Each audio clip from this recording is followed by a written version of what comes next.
नमस्कार, आप देख रहे हैं दाऊद पोस्ट और मैं हूं आपके साथ निर्भय किशोर। बिहार की सियासत में उलटफेर की स्थिति लगातार बनी हुई है।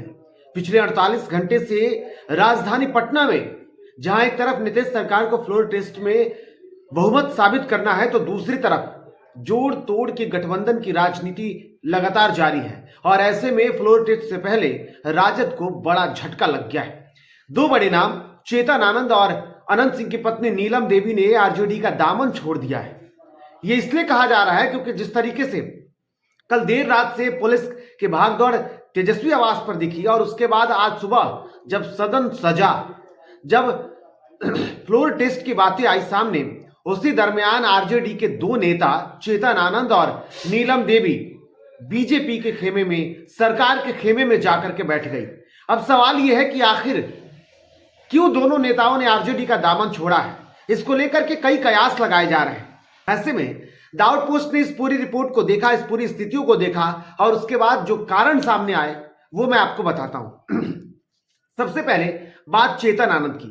चेतन आनंद वही है, आनंद मोहन के बेटे चेतन आनंद, जिन्होंने अपने पिता को जेल से निकालने के लिए तेजस्वी के साथ खड़े होने से पहले से ही लगातार वो मुहिम चला रहे थे कि उनके पिता आनंद मोहन जेल से बाहर आ जाए। ऐसे में उनका मुहिम जो था वो रंग भी लाया। आनंद मोहन जेल से बाहर आ गए। जेल से बाहर आने के बाद किस तरीके से आनंद मोहन राजनीति में एक बार फिर से सक्रिय होने की कोशिश तो कर रहे हैं।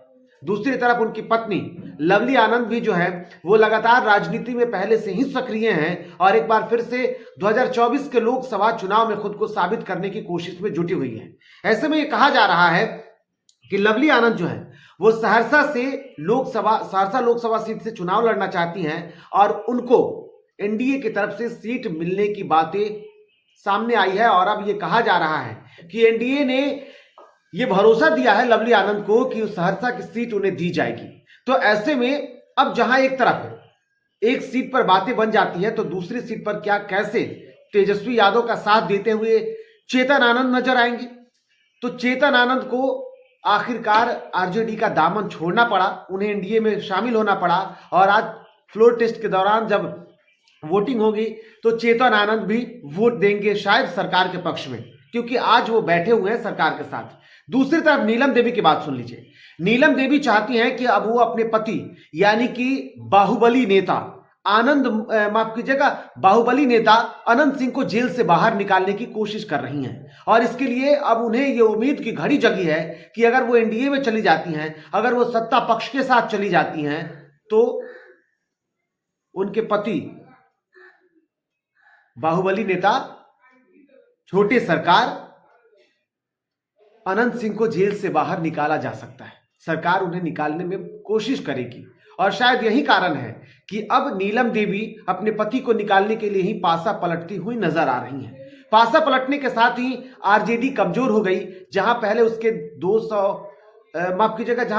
115 थे विधायक जो कि आज वोट करने वाले थे, उसमें एक पहले ही गायब थे और दो और लोग चले गए। यानी कि अब आरजेडी धीरे धीरे कम होती हुई नजर आ रही है। दूसरी तरफ एनडीए जो पहले से ही बहुमत के आंकड़े से बहुत ऊपर थी, यानी कि 122 के आंकड़े बहुमत का आंकड़ा है और 128 पहले से ही एनडीए के पास था और अब दो और नाम शामिल हो गया है।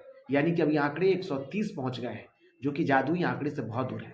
लेकिन सबसे बड़ा सवाल यही था कि आखिर इन दोनों नेताओं के बीच में ऐसी कौन सी बातें हो गई।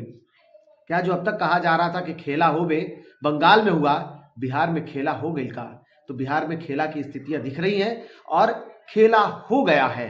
अब दो नेताओं ने आरजेडी का दामन छोड़ दिया है, तो तय है कि बिहार की सियासत अभी शांत नहीं होने वाली है। तस्वीरें और भी बदलेंगी। लोकसभा चुनाव करीब है और खेल देखते रहिए।